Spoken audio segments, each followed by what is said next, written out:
What's going on? Oh, okay. It's moving a little slow here. What's going on? Yeah, come on. It's on my end. It ain't on your end. It's on my. It's on my end. It ain't on your end. It's on my end. No problem.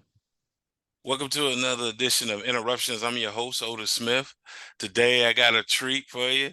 I got one of ATL's finest running backs that ever played a game. The 2002 Atlanta Falcons NFL Draft, part of DVD, played at Michigan State. I'm talking about my man, TJ Duckett. How you doing, sir? There we go. We we had froze up. There we go. Yeah, Uh, let me introduce you again, man. We froze up. Okay. Once again, this is your boy Otis Smith with Interruption Podcast.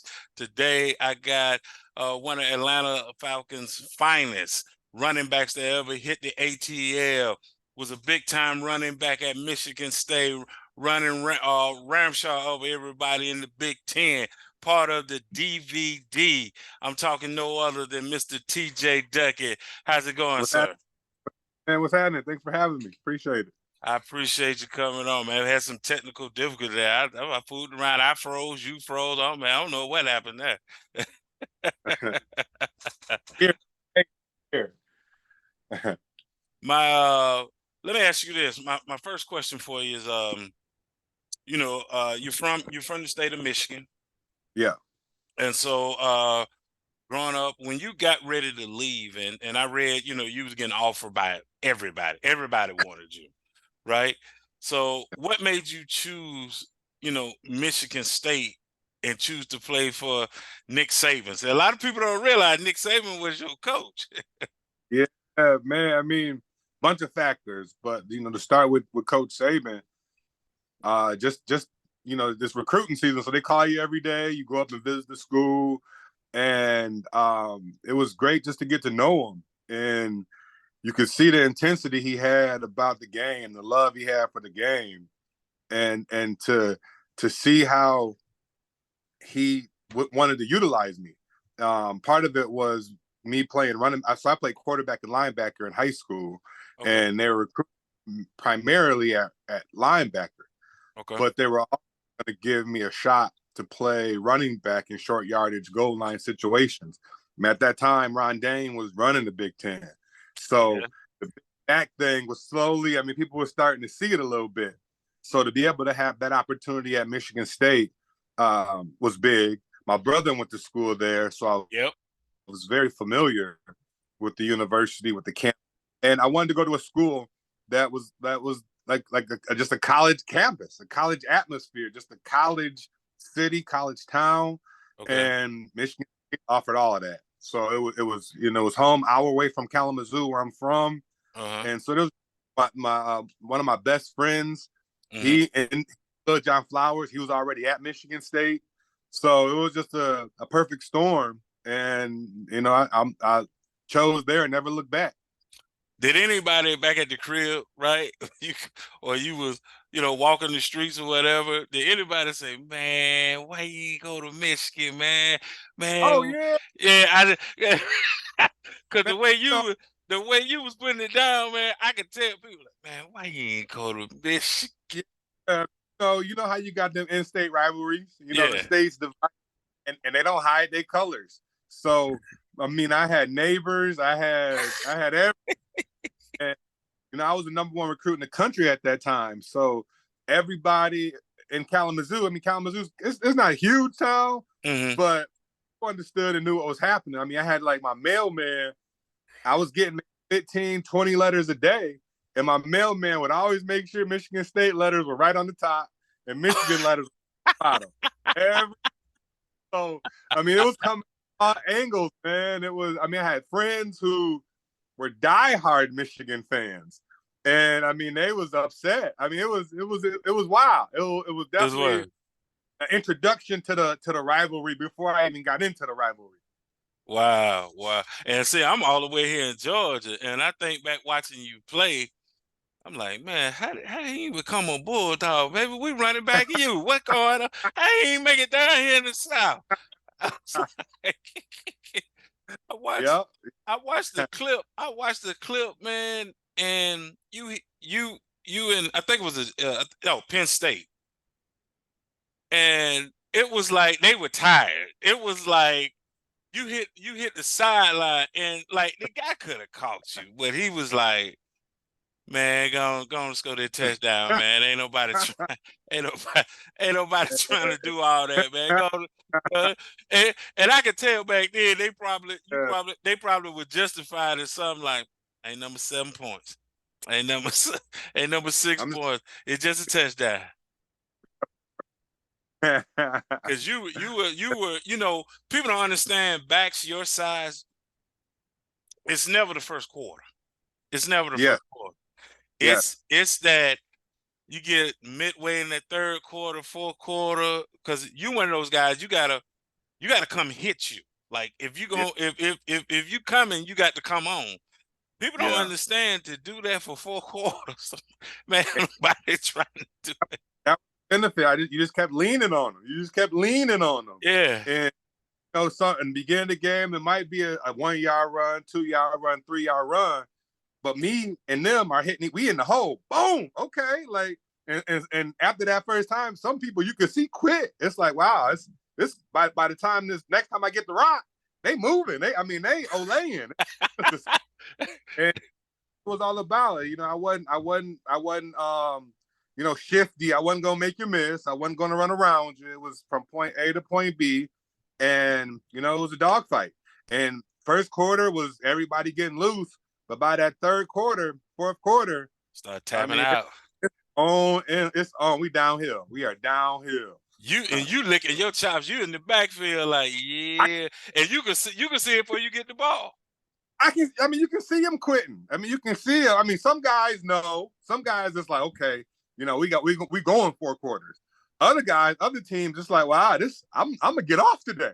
I'm gonna have a day. I can see. It's coach. I need the ball. I just give it to me. So yeah, you can see it.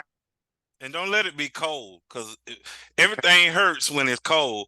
And when you talking about coming hitting you when it's cold, you looking at the coach like, man, you got to be crazy. He coming this Yeah. way, he's scoring. I know he's scoring. What Yes. because I'm in SEC country here in Georgia. We believe the SEC is the best conference. What kind of conference is the Big Ten? What is it like playing in the Big Ten that you would say people because you play for the Falcons, so you've Yeah. been here in the South and everything. What is it about the Big Ten that you think everybody else like that loves the Southeast Conference that we're missing about the Big Ten?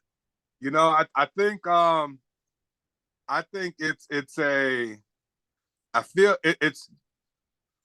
it's not as much flash and dash in the Big Ten. The Mm-hmm. Big Ten is you're gonna bring your lunch pail. You going it's a blue collar type of deal. I mean, you talking playing in cold weather. You might be playing in snow. I mean, you playing with the big Wisconsin linemen. I mean, you are banging. Okay. And don't get me wrong, you do got some speed, some flash and dash in there, but every single day or every single game, and it's probably the same down there, but every single game, it's going to be a fight. I mean, we're not going to necessarily put up 40, 50 points. Mm-hmm. There's going to be the team that runs the football more than likely is going to win. And that's usually the mentality. And it's a smash mouth. Who gonna bend to your break? Who gonna break type of football?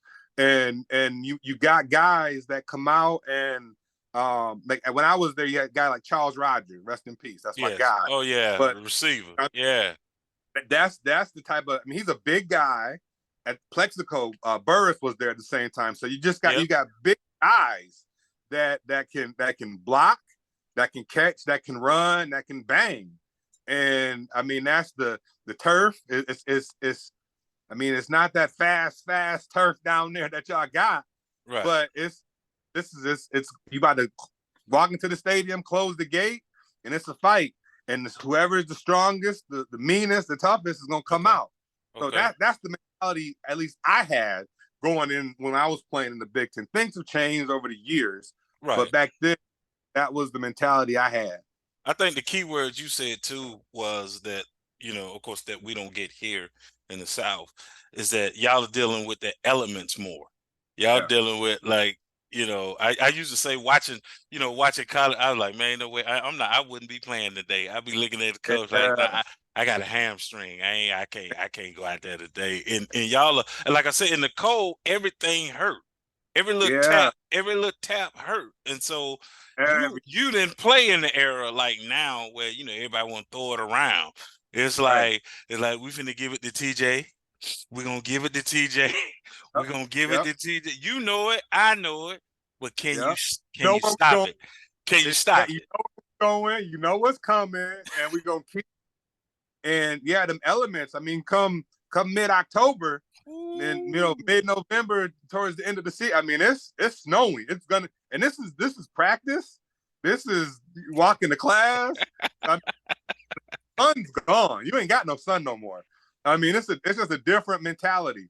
Okay. And like I remember one time, it was my freshman year. It was actually going into that Penn State game. Okay. And it was a Wednesday, and we Mm-hmm. were in Spartan Stadium, and it was. I mean, it must have. I could be exaggerating, but it felt like it was like 10 degrees below. The wind was just howling, Okay. and I mean, so cold. And Coach Saban was like, if you want to play and win in the frozen tundra, you got to practice and win in the frozen True. tundra. True. So, True. so we were in here like, man, we don't play till a couple of days, but come game, it was the same weather, it was the same mentality, and the other team's in it too. It ain't just us who's cold; everybody's in it. So you got to figure out: are you going to show up and play today? And that's half the battle. That's half the battle is being prepared to get hit in the cold, being able to think, and you got to be out there for 60 minutes, 3 hours, really. Three So hours. Yeah. Yeah. 3 hours. I don't know why they say 60 that minutes. That 3 hours. they say 6 minutes, but you got 3 hours out That there. 3 hours there, bro. 3 hours. What for you? This is one of my favorite questions I always like to ask. For you in 2002, draft day, was that more about TJ getting drafted, or was the whole block getting drafted? Was Both, it both. both? It was both. I mean, it was my childhood dream. Hmm. It's me at night laying on my pillow, just dreaming. Like, man, can we get it? Can we do it? It's me training and having those goals. But at the same time, it's the village, it's the community that helped me Okay, get there. I mean, I it wasn't got all you. about but it Okay. was moments where I'm the one that's running through these people and I'm the one that's having to fight through injury, but Hmm. it's also support system that's giving me that juice, that's giving me that energy to do it. Got you. So Got you. when it happened, yeah, it was definitely about me, but it was also about everybody who's with me on that journey and everybody who did it. So it's a little bit of both in that Yeah, moment. but Yeah. man, sometimes, man, because I stopped playing ball in high school. Far as I got, I was a better baseball player than anything. Me But too. Too. yeah, but draft night is always because I always had a heart for athletes, and still do. And draft night, even to this day, man, I get so emotional on draft night because even though I wasn't the one got drafted or came that close, I just look at you guys, man, and look at seeing the hard work and the trajectory that you can Yeah. be on to change your family's life, to especially every boy wants to do it, get to that point where they can look at mom and say, hey, you gonna I hand your got note, you gonna hand your notice in. I saw Deron Payne when he got drafted, and they was following him. He went and bought his mom a house, you know. yeah. Nothing crazy, because you know how mom is. Mom ain't trying to live in no big mansion and that. Mom just Right.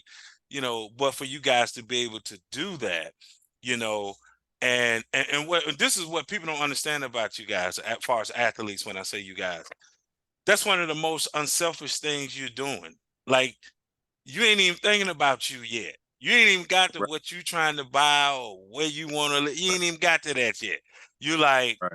let me make sure mama's straight, because if mama's Right. straight, I really can go play. I can't really Yeah. go play But till I make sure mama straight. so for me, that was it was a different type of emotion for me Hmm. because my mother passed my freshman year in college. Right. So that was who I was playing for. And to when I got drafted, it was like, mom, we made it.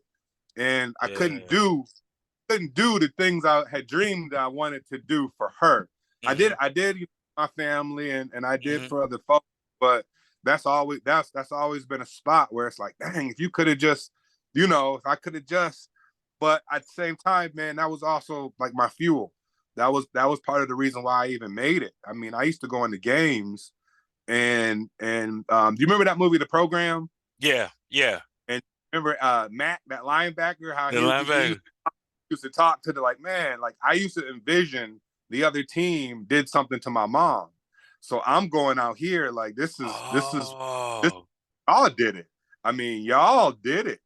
And I So that's did how that you were doing it, running the ball. So you running every time, angry. You running every angry. time, every time. And I'm sure we'll get, fast forward, but when I no longer had that fuel, like I used to read her obituary right before I Hmm. ran out. Like I used to I was all the way in that dark spot. By the end of my pro career, I couldn't get there. Like I couldn't that emotion, that fire, that rage It was gone. kind of dissipated. It was just like wow. And when that happened, that's when I saw football was pretty much kind of It over was for me time. at that. Yeah. Because the fuel, what's burning you is no longer there to burn. And That was I mean, to play football at a high level, you got to have some juice. I mean, you got to have fire in your belly. You got to. you gotta have You something got to get you up. You gotta have something to get you up. Yeah. got to different that is going to make you run through a 350 pounder. You know what I mean? You got to Gotcha. have something different, and that was everyone has their own different things, Sure, and sure. that was my thing.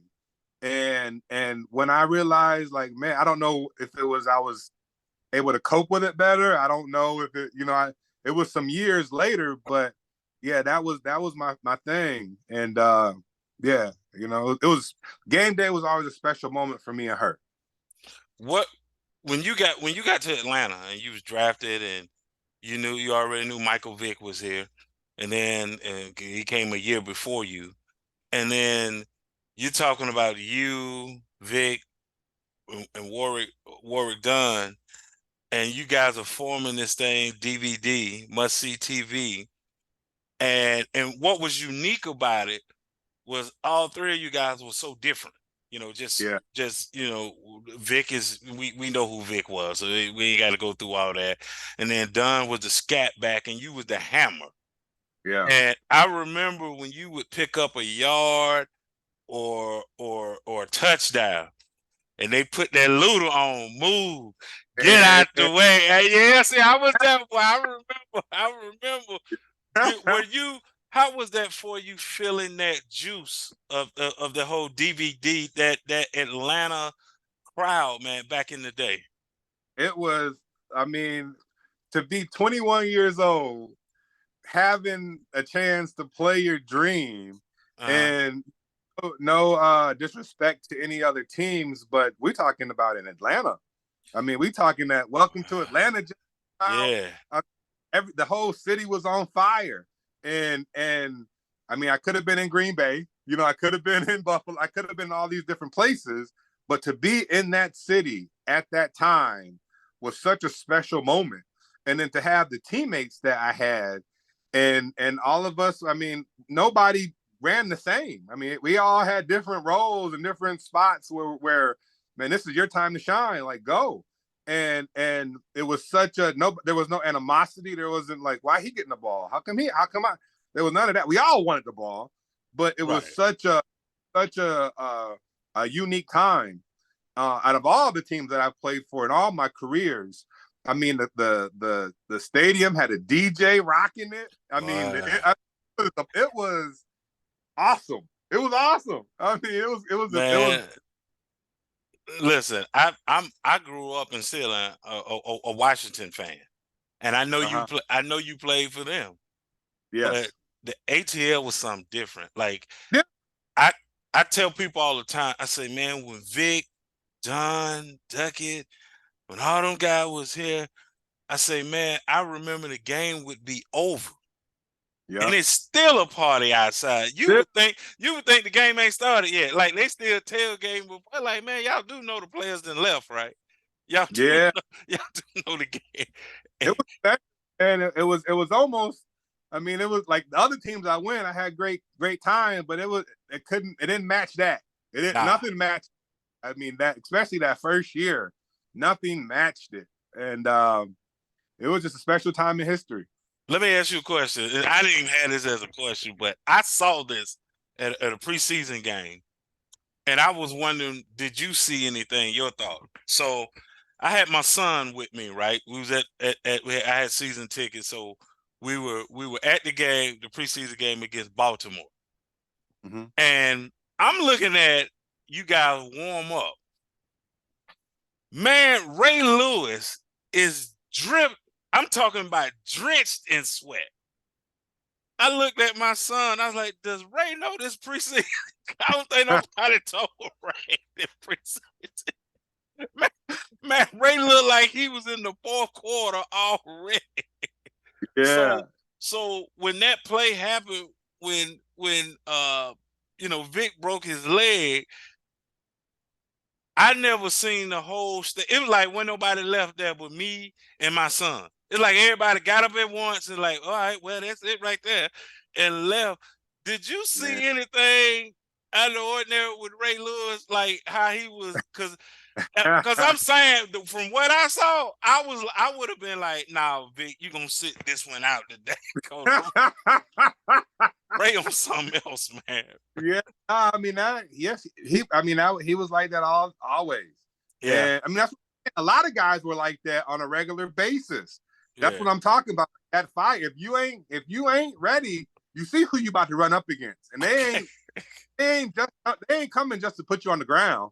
They're trying to put you underground, and so you got to mentally be prepared for that. And one of my first games, like the real my rookie and the regular season game was against okay, Baltimore. okay, And I mean, I just remember, like, I mean, I'm a rookie, and I'm like, we playing Ray Lewis. I'm like, whoa, okay. I'm watching film. I already know who the guy is. I'm just like, right, wow. And then I remember getting hit, and I'm like, okay, shoot, I lift weights too now. Like, okay. all right, let's play football. Let's And then go. from you keep your eye on them always, but I play football too. I lift weights too. I'm training too, and that's something when all the smoke settles, who putting the work in? Who's putting that work in? It's gonna show. Who cares? Who's passionate? At that level, everybody's good. Everybody got skills. But who wants it more? Who's fine with making the money and just showing up? But who's Okay. trying to make a legacy? Who's trying to push it? So I mean and some teams, you got teams full of some guys who are good. And then you got some teams who guys who are all hungry. It's just that's the Gotcha. difference in different teams. Okay, I see what you're saying. Some guys are good. They're in the league, and that's kind of what their team is made up in. And then you run into a team like everybody want it. Everybody I trying. mean, Everybody coming to get it. some good, some mama good in some people's eyes. Like mama good, community good, I'm good, I'm here. Man, we good. And others are like still trying to get it. And so it's it depends on the culture of the team that you're on Gotcha. and who is there and how they represent themselves. And I was blessed to play on about 3 or 4 different teams. Mm-hmm. So I got to see some championship quality teams, and I got to see some teams that barely won games, and you could see the difference in the locker room. I had an agent. I interviewed an agent, and I ain't gonna call his name because he didn't call no name, so I ain't gonna call no name. But he told me, and I'm sure you've seen this. He said he had a client that did just enough not to play. I Yes. say, what? What you mean? He said, oh, he want to stay on the team because he want to keep making that money. Right. But he ain't trying to get in the game. He is not trying Right. to play. For real. I mean, that's I mean, it's Wow. yeah. They doing just enough not to get cut, But but they ain't that's trying to get in the game either. that's every profession. You know what I'm saying? Yeah, Like yeah. it's human nature. Just because you in NFL don't mean you perfect Right. and you did some things. Mm, You got blessed, had some things happen, but I mean, and that's why certain people got the gold jackets and certain mm-hmm. people don't. That's why certain people have rings and certain people don't. I mean, it's that fine line. Gotcha. And that segue to my next question is, what is it about the NFL? If you had to put your finger on it, what is it about the NFL? What one thing or things about the NFL that you just don't like?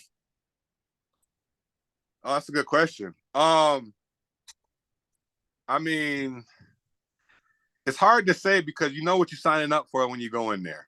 You understand what I mean? But is it It's you know what you signing up game wise, playing wise? well, I mean, I'll say this. Mm-hmm. One of the things, at least my experience, Mm-hmm. it's a business too. Correct. So not necessarily the best player is always going to play.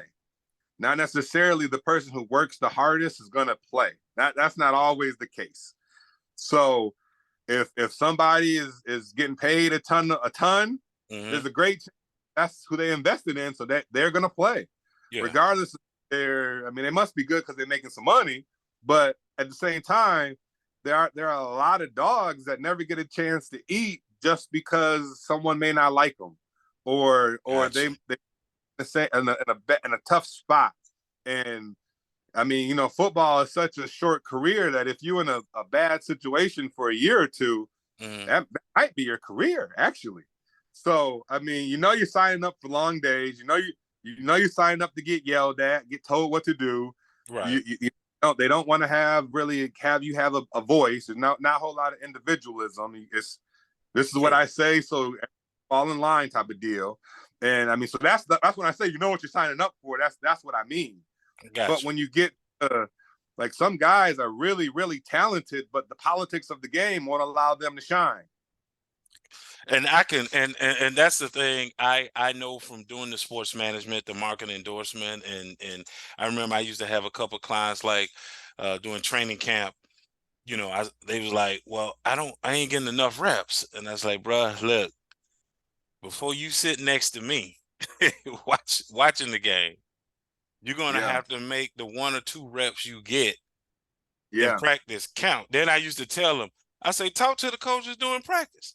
Well, I mean, you ain't got nothing to lose. You already at the bottom of the totem pole. So I said, what you do is when you get in there, tell coach, watch this. And so when exactly, when you do whatever you do, keep chirping, keep exactly. chirping. Now I say because now you're getting them to pay attention. And I used to always tell them as far as when you play because it was 4 preseason games. Yeah, I said, you got 2 games to shine.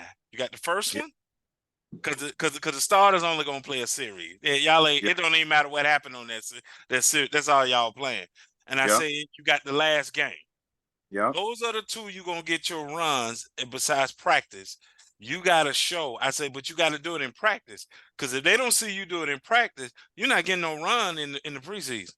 No doubt, no doubt. I mean, that's the hard. That's such a great point because that's such a it's guys start to get in their feelings, start getting in their head, and Uh-huh. they know they only, I was in that spot towards the end. Like I only got 1 or 2 reps, and then it's like, how do you muster up the energy to do your job and not do too much? Like if I'm in the game and all I got is a 3rd and 1, I can't look to bounce it outside. I can't look to set you up for the whole game. I gotta Right. go get that 1, and then Mm-hmm. you out the game. It's like, man, okay, here we go. So I mean, that's when you become a pro. I was You gonna see, that's say when you was a pro. You was able to know that versus now you pro. coming in. Yeah, I mean that, and some guys, that they come from being a superstar in college to that type of role, and they don't understand it. It's like I'm used to getting the ball 30 times, and now I'm getting it 2, 3, and now mentally you start to maybe you don't do this at practice, or maybe you got an attitude, or you feel this way. Mm, Now the coach is like, well, he don't really want to play, and so mm. it's such a cat and mouse business game. And then the only thing that one of the things that happened to me in my career that I had like 5 different head coaches, 6 different head coaches in my career. So Yeah. in Atlanta, I had 3 alone, maybe 4. So Dan Reeves was the coach that actually recruit that Drafted. draft, like, Yeah. and then he left. He was gone after the first year. Then you had Wade Phillips, who was there for a minute. Then you had Jim Moore More. Jr. Yeah. I mean, I had 3 different head coaches who brought 3 different schemes, who had 3 different ideas of what they wanted to do. And some of them schemes, a big back like me who could wear you down throughout the game necessarily wasn't the first choice. You see what I'm Right. saying? Yeah. So then Yeah. you got a team that no different than like a business, no different than like families, that you got teams that have longevity. The same person's at the helm for 5, Yep. 10 years. Yep. They got people, they got their system. You may have a better shot at playing longer or whatever it is that they've Sure. hired you to do. Right. When you talk to me about when you got to the end of your career and you knew it was phasing out and you stopped playing, and I saw you talked about in the interview, fighting depression. And what helped you maneuver through depression? Because for me, like, I remember I wasn't depressed, but I was fighting it after my mother passed in 2017. Yeah. So when I was reading, you were talking about, used to being successful from high school to college, success in the pros, and then this thing you've been doing your whole life is gone, Yeah. and you left with trying to find some success. How did you maneuver through that time to get to the place where you are now? Yeah. I mean, that's one of the hardest things I ever had to do, man. Um, and there really wasn't there. I didn't really have. I can't really say I had one like cure all thing, Hmm.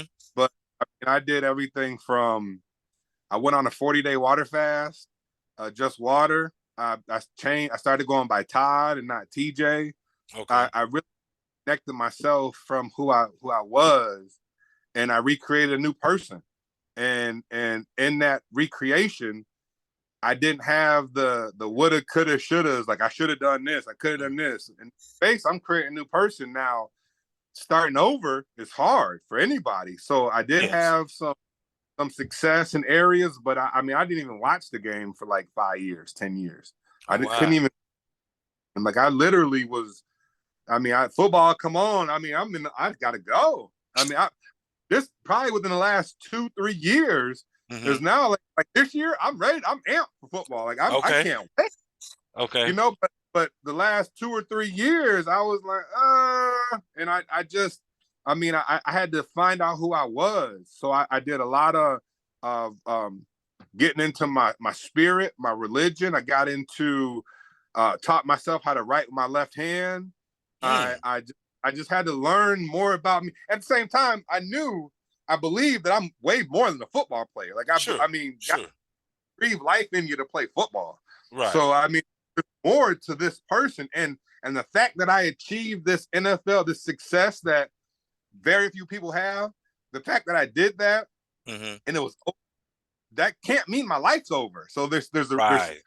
reasons why I did this. I just have to I have to find that out. And I mean, that was that I had to pull myself out. I mean, I was deep in it. But what I started to do was volunteer. I started to give and serve. Okay. And then I could really see, like, man, there are some people who are really truly struggling in the world. Yeah, there you go. Really, truly, they're hurting. And I mean, I wasn't in that spot yet. You feel what I'm saying? Like I was on my way, but I Uh-huh. wasn't there. And now we go back to that community that we talked about before, who got when I Right. was drafted. Right. There were some people who, after the football, who were in that community disappeared on me. They weren't there. But then there were people who were still there who like, man, we don't care that you don't play anymore. Like, I don't care.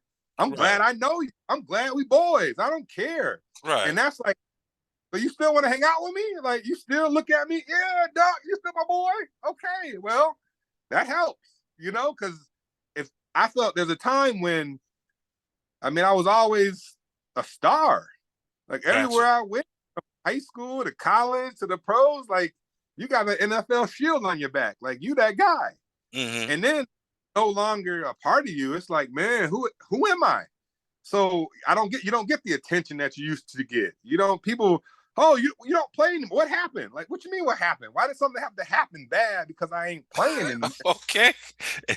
You know, so I mean it was just really me having these conversations with myself, getting to truths about what life was for me, Mm-hmm. and then out this person on the inside that I never knew, and creating that and developing that for the rest of my next 40, 50, 60, 100 years, however long God Right. left me breathe. Did you because I know, like me, when I had started seeing a therapist, what was aggravating me or driving me crazy, so to speak, and is, you know, what you feel, right? You can articulate how you feel.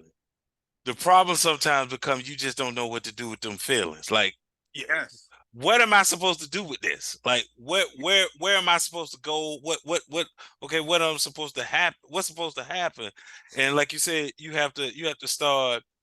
I think one of the things I enjoy about myself, and I think this is where you are, and what you're saying, that everyone who will see this is, you learn to be who Todd is supposed to be right now, not not the guy that played at Michigan State, not the guy that played in the NFL, but who you're supposed to be now. Not that you got to Here. discard those things. You ain't got to discard Exactly. those things. It's part of your journey. But Yep. I always tell people, hey, I love who I love. I got a podcast. I'm a Yeah. husband. I'm a father. I'm a grandfather. That's who I'm supposed to be now. I ain't trying to Yes. go back, when I was in my 20s. Been there, Right. done that. That's over with. Yeah. And you're right. And that's the hardest part though, because you look back for me at that them 20s and 30s, and I was in the NFL. Like I want to go back to that. Like that was amazing. But you Right. can't go back. Can't You go know, back. you can't. And it got to a point where I didn't have to be the NFL guy when I showed up into the room. Like I didn't someone that might be what people expect. That Right. might be what they see, but I don't have to do that. I mean, I can, like now we can talk about stuff and I can be me and we can dip back in the past, we can jump in the future, we can do all that. But I am who I am. That's what There you life go. is.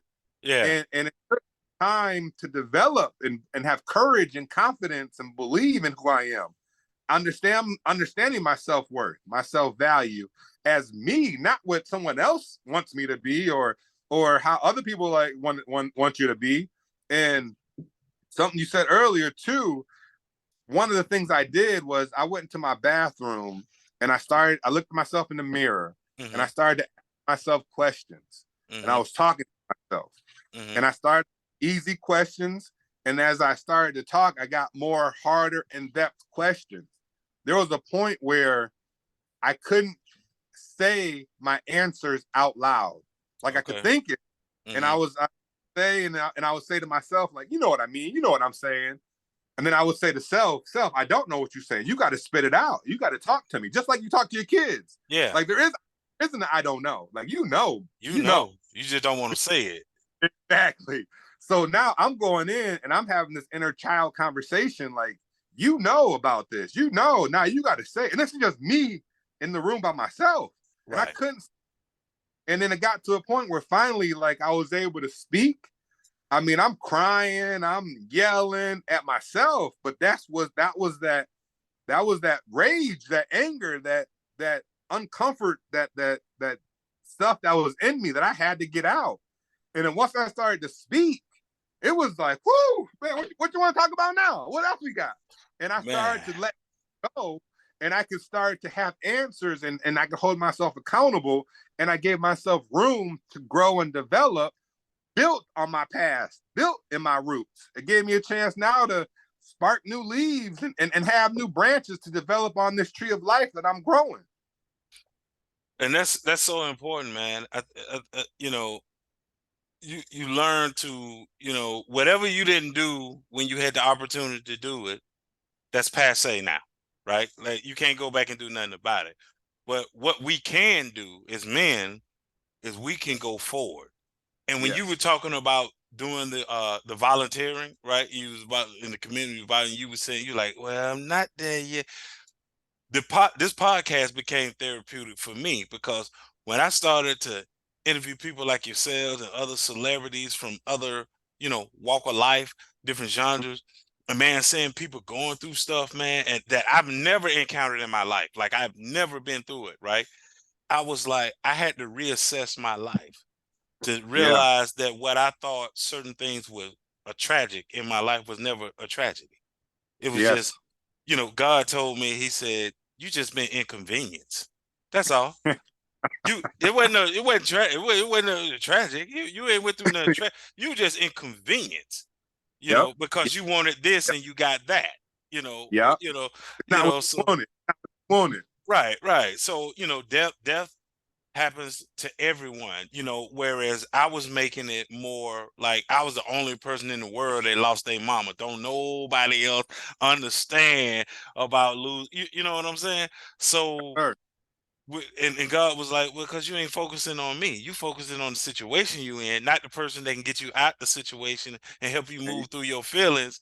you speak. So yeah, man. So that's why I wanted to ask you that question, not to even focus on, a lot of times, you do interviews, people try to focus on, how did you get to that place and all that.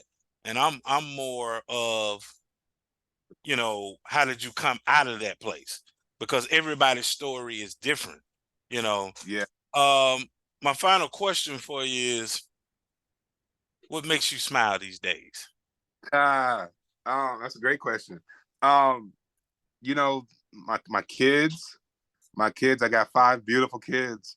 They make me smile. Um, just being able to wake up and have life, and that's opportunity. And my dad always tells me, just keep it simple. Just keeps life simple. And um, sometimes I don't feel like smiling. It ain't what's in my heart. But I mean, you're blessed to be alive, and Yeah, and yeah. if you can just know that, and then go into each day and give your best. Just give your best. Every day isn't. You're not going to score a touchdown every day. It's not Mm-hmm. going to happen. Right. Sometimes the linebacker is going to blitz and get to the quarterback. Yes, that's going to happen. Mm-hmm. But there's other that you're going to break the tackle and you're going to take off, and you're going to remember those days. So Mm-hmm. for me, it's just I'm blessed to have another day. I've lost too many people around me to you know um to not be thankful for today. Gotcha. And the smile, the joy, I mean, God willing, I got another 50 years, but I mean, that's all we got in this world is a smile and the joy. And when you are in such a dark place, Mm-hmm. you're sad and life's heavy, Mm-hmm.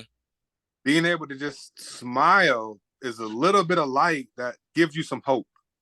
And if Gotcha. you can still keep inching and crawling a little bit forward to that light every single day, the Mm-hmm. smile get a little bit bigger, the joy is going to come a little more, the people around you will feel your positive energy, Okay. and then you just breathe and pray you got more, and you're living your destiny, you're on your path, you have positive people in your life, and you're strengthening your connection to the spirit every day.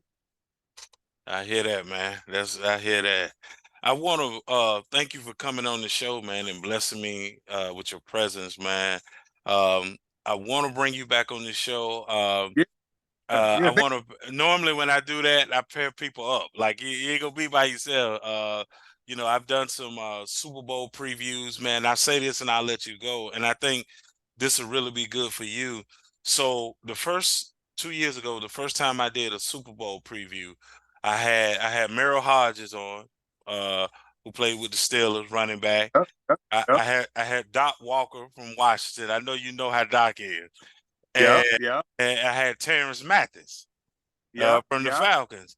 And Yep. what was so cool was I asked Terrence a question, and Terrence said, "Hey man, before I answer that question, Otis, hold on."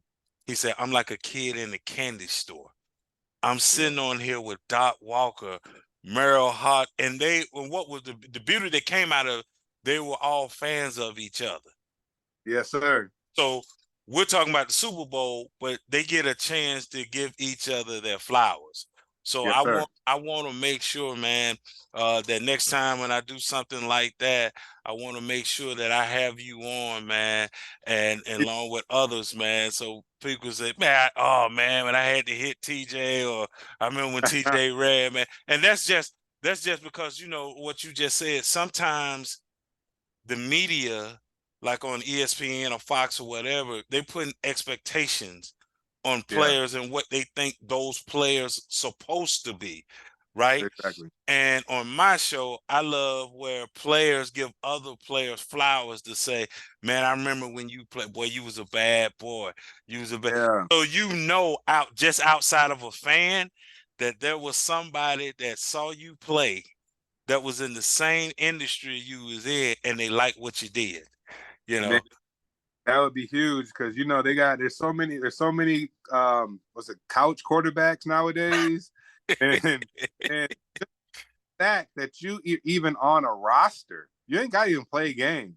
Just the fact that you are on the roster, whether it's preseason or whatever, the fact that you did that speaks volumes of who you are. And I know a lot of guys who, and myself included, at times you're like, man, I didn't do nothing. I was terrible, or I don't feel like I actually played. But the fact that you wore that helmet, put that jersey on, and ran out that tunnel, man, hold your head high, baby. Hold your head high. hey, Many people have never done that. And then take that same work ethic, same mentality, same drive, and just funnel it into a different area if you can find it. Like, so yeah, that would be great. yeah, man. Before I let you go, my friend Curtis Brown told me that what you just said. His uncle was Charlie Brown that played for the Washington Redskins, Yeah. and Yep. Curtis played at Alabama. Yep. And he told me that when that whole Kwame Brown thing was coming out, bus versus no, Yeah. but he said, "Hey," he said, "Man, you can never call a man a bus that make it Ever. to the 1 percentile." He said, "Dude, we Exactly. talking about 1% Yeah. make it to that Yeah. level." And he said, "This dude was drafted #1 overall." Yeah. The fact, just like what you just said, the fact that you was drafted #1 overall out of Yeah. high school, bruh, you Yeah. can't call this person. I mean, and that's the thing. Like, a lot of players believe those things, Yeah, and then that gets embedded into their head. Their career is over, and they're reading this social media stuff about this, about that, from somebody who's never played a sport ever, and they believe that. And that's part of the sad thing. Like, yeah, man, just, and that's, a lot of former athletes are stuck in that space. Like, man, I'm a bust or this, man. You made it, bro. Like, just know you made it. you And I made it. also tell people this, Uh-huh. because I felt a certain way because I didn't make a Pro Bowl. Mm-hmm. I didn't win Super Bowl. How Mm-hmm. many in the NFL is this? Do you know? Like 50, 60? How many? You talking about how many years? How many yeah, what season of the league is this? Do you know? It may be 52, 3, 54, 50. somewhere in there. We'll just say 55 to make it even, Okay, right? okay, okay. So in the history of the NFL, there's only been 55 starting running backs that have won a Super Bowl. 55. And out of that 55, half of them have got 2 or 3. So in the whole NFL, there's been roughly 25 to 30 running backs in the whole NFL that have ever started and won a Super Bowl. Like, you start to put that number in perspective. It's like, wow, and I'm saying I didn't have a great career because I didn't make the Super Bowl. I'm tripping. There's some elite people who earned that, who got that. It was, and the fact that I was even able to play in the game, any of us were able to play, should be enough for us to feel good and not be stuck in a depressed space because we ain't achieve a certain level. Based on what somebody else says. Exactly. Not even really how you viewing yourself, but what somebody else says. That, I told someone, I said, how can somebody be a bust if it's a 50-50 shot either way? So in other words, whether it's the first round or it's the 6th or 7th round, right? I said, John Randall was undrafted. He's a Hall of Famer. So you're going to tell me all y'all knew he was going to be a Hall of Famer, but none of y'all drafted. You see what I'm saying? Okay, so if it's 50-50 either way it goes. So nobody can be a bust if they did something to get identified and make it to that level. So, and I see, I've been around some amazing people, and there's some they earned it. They worked. They were guys, when I was walking out the building, they were still there putting that work in, that time in. And so the people who got them things collectively as a team, they were all there. Collectively in their own mind, they were there. It's a lot. So it's a blessing. It's a blessing to play the game. And then just to even play the game at a high level and see greatness. See these guys like, wow, you make me want to sit and watch you work out. Well, like I said, I appreciate you coming on the show and blessing us with your presence. Stay safe out there, man, and stay blessed. And Todd, man, we love you, man. Appreciate you, man. Thank you for having me. I can't wait to come back on, man. Thank you, Otis. I appreciate you, man. Peace. Love.